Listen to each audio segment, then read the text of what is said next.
campo dello spettacolo.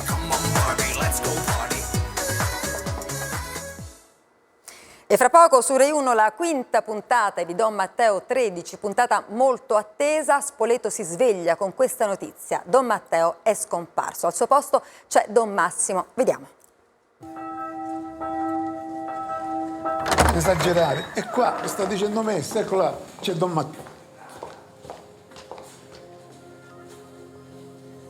Nel nome del Padre, del Figlio e dello Spirito Santo. Amen. La messa è finita, andate in pace. Ah, è lui. E qui con noi c'è Raul Bova. Allora Raul, raccontaci, che tipo di prete è Don Massimo? Innanzitutto buonasera e tra un po' lo vedremo in azione. È un prete a cui ho voluto molto bene, perché comunque ho imparato piano piano a conoscerlo e diciamo ad apprezzare veramente un prete forse che avrei sempre voluto incontrare.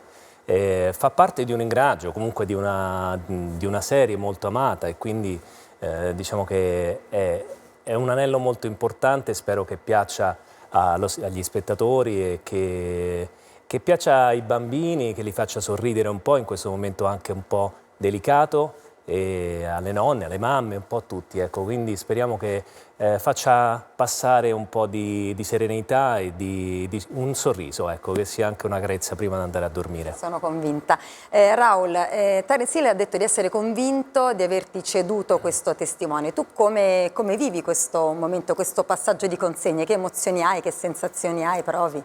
Ma io credo che non è una cessione di un testimone, lui c'è stato e ci sarà sempre. E comunque anche nella serie si parla molto di lui, quindi ci sarà anche un mistero per sapere dove è andato, che cosa è successo.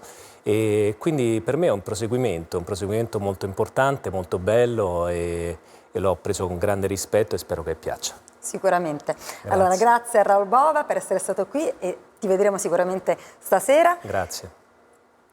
Io saluto tutti voi telespettatori, vi ringrazio per l'attenzione e arrivederci.